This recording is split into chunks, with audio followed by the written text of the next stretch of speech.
buka kelas jauh itu karena jarak dari sini ke induk itu memang jauh, sekitar 2 kilo lah. Kalau jaraknya jauh, jalannya rata tidak apa-apa. Cuman karena jalannya medannya seperti ini, jadi dibuat kelas jauh di sini.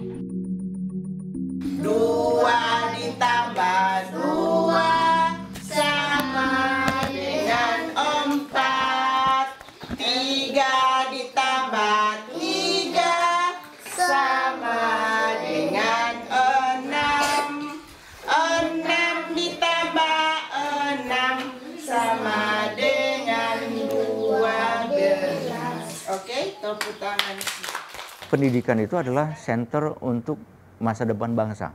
Karena orang-orang yang ini nanti, yang dididik ini nanti akan menjadi pimpinan-pimpinan Indonesia di masa depan. Oleh karena itulah maka harus dimulai dengan membangun integritas mereka. Baik itu dengan bagaimana gratifikasinya, LHKPN-nya, baik itu kesiapan dia untuk membangun wilayah bebas korupsi. Untuk itu maka harus kerjasama. Tidak bisa digbur sendirian. Kita galang kerjasama dengan KPK, dengan BPK, dengan PPATK, dengan penegak hukum lainnya, juga dengan NGO beberapa yang peduli dengan pendidikan. Kita galang bersama apa sih permasalahan pendidikan ini, bagaimana kita menyelesaikannya.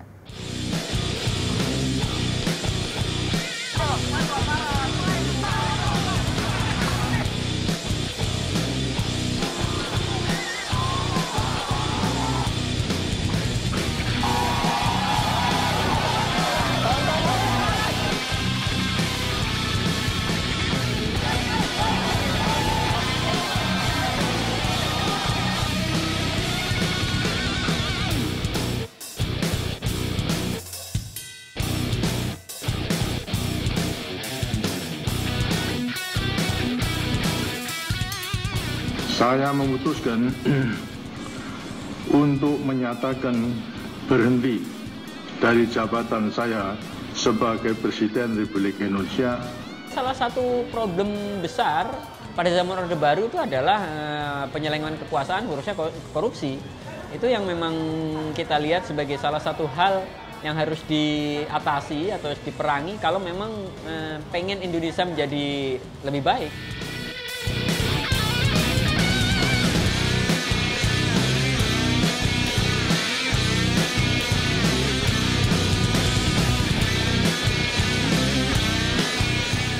Abdurrahman Wahid, Megawati, selesai.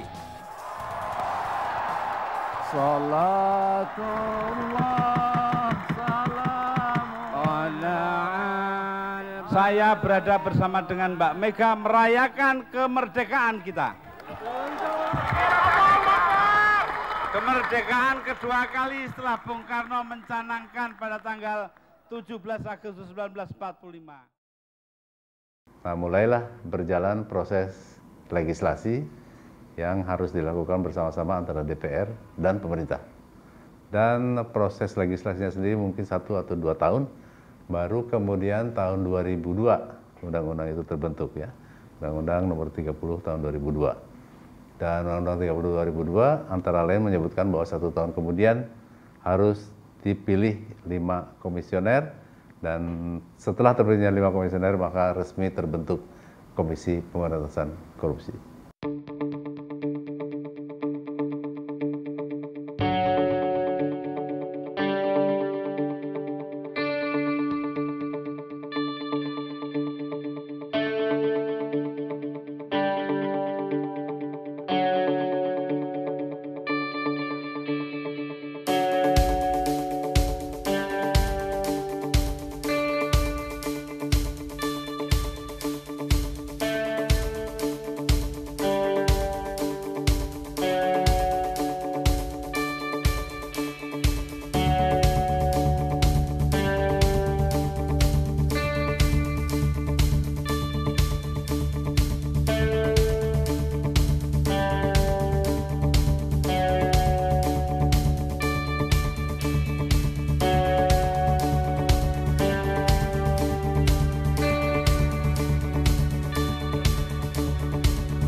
KPK didirikan karena APH atau Apgakum, aparat penegak hukum yang lain tidak cukup efektif dan optimal dalam memberantas korupsi, maka KPK diperlukan. Pemberantasan korupsi ada 3 problem utama. 1, orang yang serakah, greedy, tamak bersatu. Pemerintahnya lemah, nggak hadir, lemah, kalah. Dan yang ketiga, masyarakat juga membiarkan. Jadi ini lengkaplah sudah.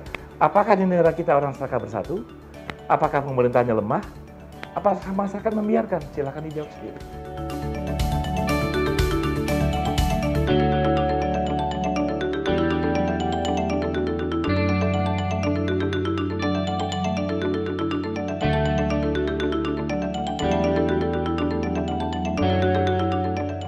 Jadi ada masalah generik di sektor sumber daya alam. Saya bicara sumber daya alam yang KPK masuk ya. Itu datanya tidak akurat.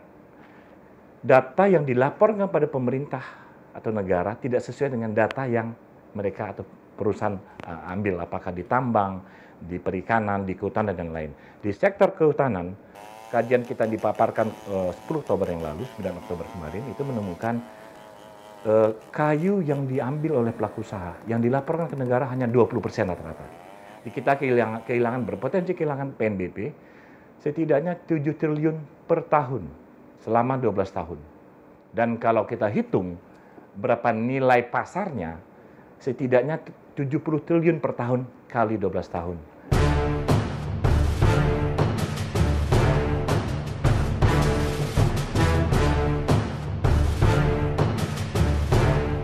Jadi kalau negara semakin mendekati 100, itu semakin baik. Nah, Indonesia 34, jadi masih jauh dari 100. Apa hubungannya dengan KPK, dengan IPK ini? Orang ingin sekali melihat adanya korelasi, bahwa kalau KPK-nya bagus, indeksnya akan bagus. Tapi tidak sesederhana itu.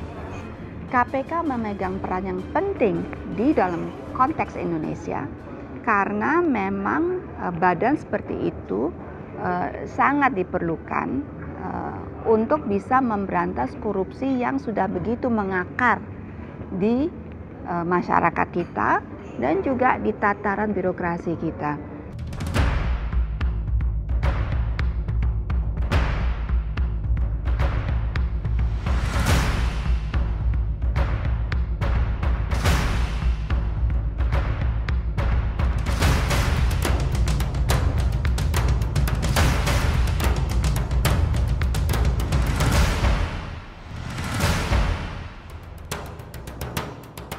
Cicak buaya itu kan,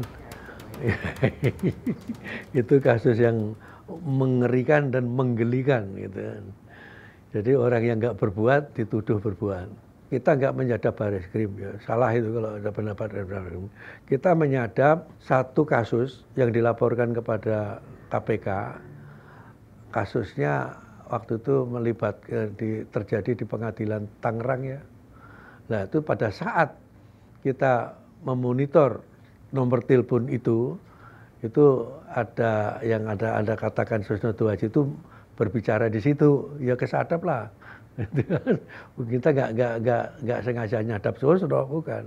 Setelah kami bekerja selama 2 minggu, melakukan verifikasi ya, atas apa yang dituduhkan pasalnya, lalu barang bukti yang ada, ya, bahkan juga berbagai informasi yang ada, maka kesimpulan kami adalah kasus ini merupakan kasus yang direkayasa. Karena apa?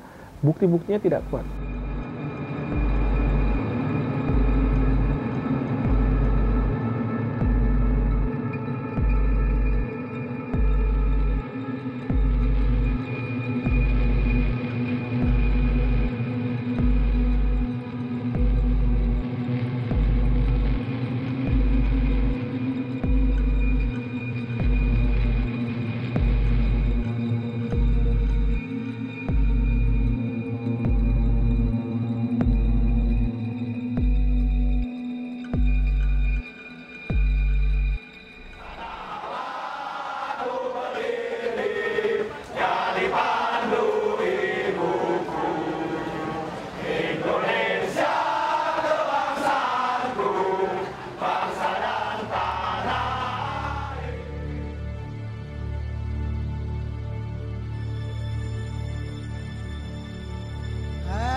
Kalau saya sangat yakin sekali penetapan tersangka saya berkaitan dengan penetapan KPK yang meningkatkan tahapan pemeriksaan Budi Gunawan menjadi tersangka ke tahap penyidikan. Ada beberapa indikasi, 3 indikasi sebenarnya yang bisa dilakukan. Bagian yang pertama adalah proses, kalau saya baca proses terhadap saya itu sangat cepat sekali, kalau tidak boleh disebut super cepat, dan ini sesuatu yang tidak lazim dan sangat janggal terjadi. Untuk mengingatkan kita semua bahwa ada bahaya manifest kriminalisasi yang sekarang tersebar di berbagai daerah.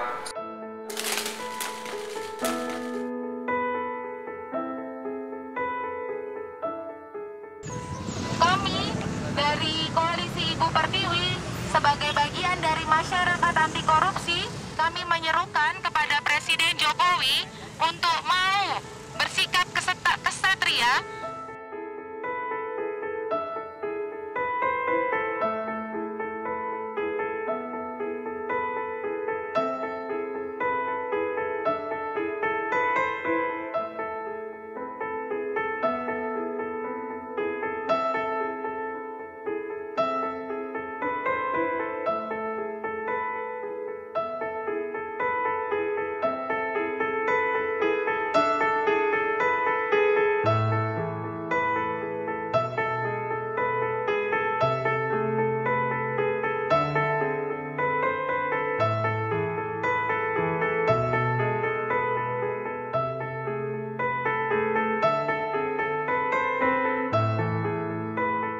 Kriminalisasi ini kan orang yang sebenarnya tidak bersalah, kemudian dengan berbagai cara akhirnya diproses secara hukum dan kemudian bisa jadi kemudian dinyatakan bersalah. Kriminalisasi sangat erat kaitannya dengan rekayasa kasus, dan ini dalam sejarah penegakan hukum di Indonesia sangat banyak. Dalam berbagai kasus yang melibatkan konflik cicak dan buaya, ya kita melihat motifnya bukan pada penegakan hukum, tapi lebih banyak adalah motif balas dendam.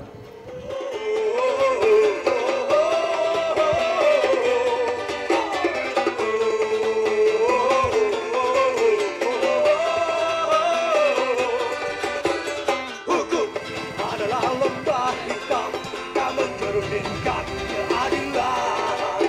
Pengacara, juri, hakim, jaksa masih ternilai dengan angka. Jadi menurut saya korupsi adalah kejahatan kemanusiaan yang tidak bisa diberi ampun. Ini seperti genosida, pembunuhan massal.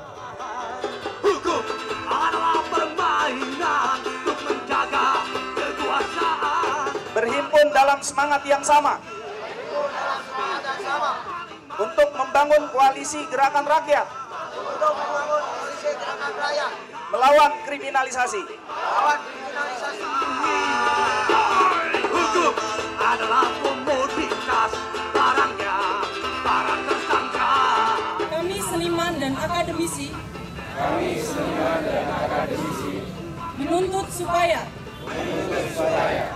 KPK tetap menjadi lembaga independen dan menjadi ujung tombak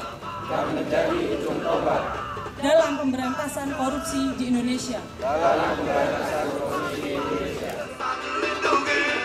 Maling-maling kecil dihakimi, maling-maling besar. Kita di sini untuk apa? Untuk kalian. Kita di sini untuk apa? Untuk kalian. Maling-maling besar dilindungi, maling-maling kecil. Soekarno, rohnya Sokram Binoto, rohnya Diponegoro, rohnya Hasanuddin, dan rohnya Imam Bonjol menangis. Karena bangsa ini semakin tidak baik, bangsa ini semakin hancur.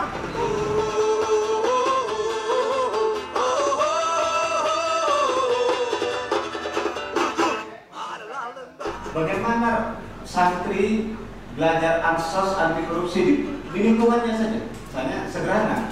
Kemudian saya menanyakan, kejujuran tak bisa diajarkan, akan tetapi bisa diteladankan dicontohkan.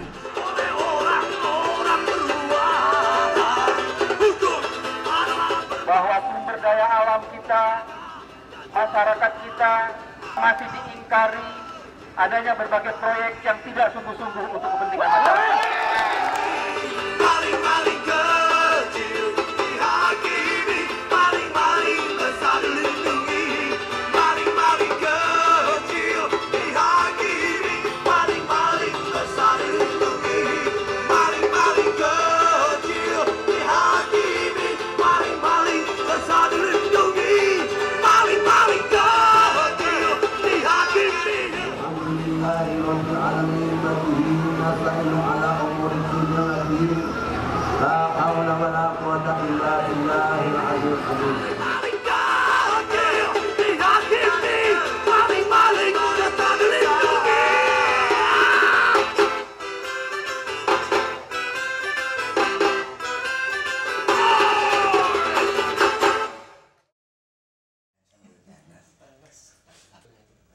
Jadi waktu itu adalah hashtagnya atau tanda pagarnya adalah bebaskan DW. Digital kita masih rasional dan sangat bermoral untuk urusan isu korupsi ini. Mereka betul-betul benci, muak. Karena hanya sekali-sekali aja tuh. Sekali isu HAM naik, sekali isu lingkungan naik. Tapi dalam waktu beberapa jam gitu ya sudah diganti lagi isu korupsi lagi, terus saja semua isu. Menolak adanya revisi Undang-Undang KPK dan kami menolak sekali lagi sampai hari ini untuk segala bentuk pelemahan terhadap Presiden anti korupsi. Hidup rakyat Indonesia, hidup rakyat yang melawan.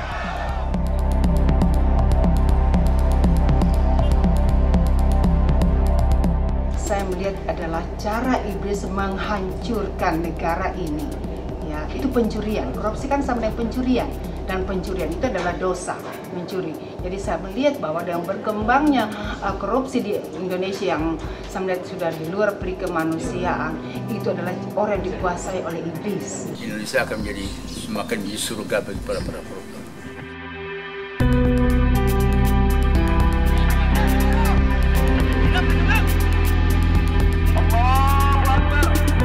Kepada kawan-kawan buruh, mahasiswa, kaum tani, itu harus menyatukan untuk melawan yang namanya musuh rakyat, yaitu korupsi, yang namanya melawan bela negara, yang namanya juga kita harus memperkuat KPK kawan-kawan, dan menghentikan kasus kriminalisasi.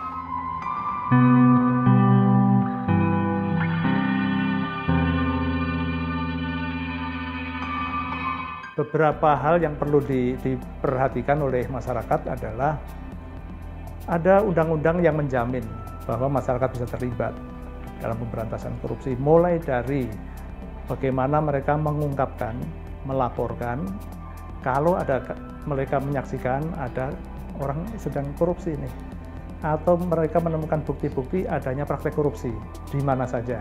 Masyarakat harus punya inisiatif, punya keberanian untuk pertama mengungkap kasus-kasus korupsi, yang kedua mendorong pemerintah baik pusat maupun daerah untuk lebih accountable, lebih transparan. Dan itu harus dilakukan bersama-sama karena korupsi itu sesuatu yang sangat terorganisir, harus dihadapi secara terorganisir pula. Nah, itu semua tergantung juga dalam masalah pendidikan. Apakah pendidikan yang diselenggarakan itu cukup memberikan arah kepada anak-anak didik untuk meminimalisir yang namanya mentalitas koruptif, atau justru pendidikan pun ikut andil menyuburkan atau mengembangkan mentalitas koruptif itu.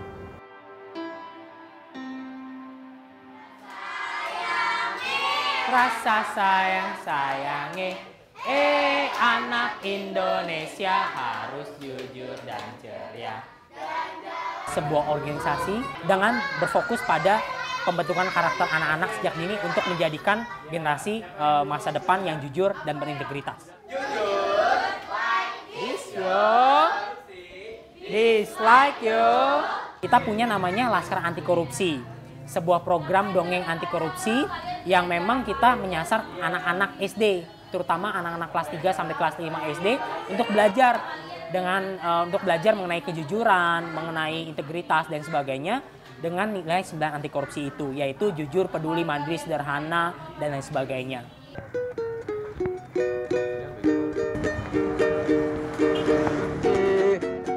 Bukalah mata hatimu kawan, korupsi telah bangkit kembali. Pengen ngasih tahu aja, maksud gue ngasih tahu ke orang-orang, lu sadar gak sih, ya kan?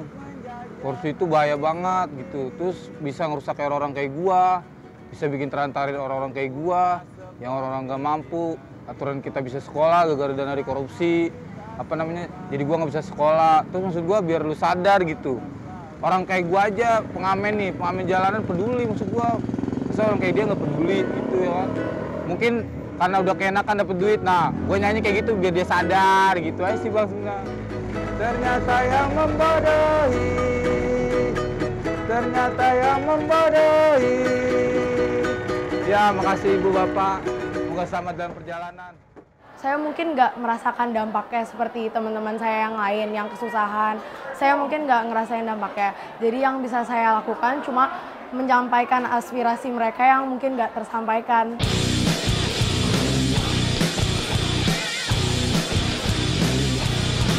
Korupsi itu istilahnya mengambil jatah orang lain ya, Pak. Nah, kayak saya pas kecil aja saya nggak boleh ngambil jatah kakak saya.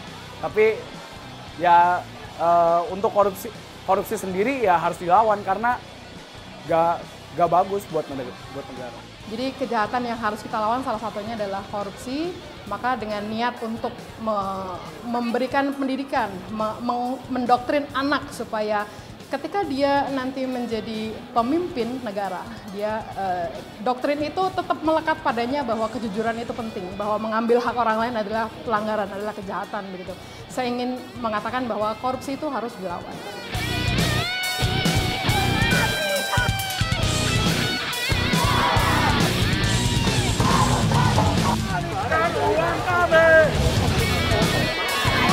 Ratusan juta rakyat Indonesia harusan, kelaparan, kemiskinan di mana-mana.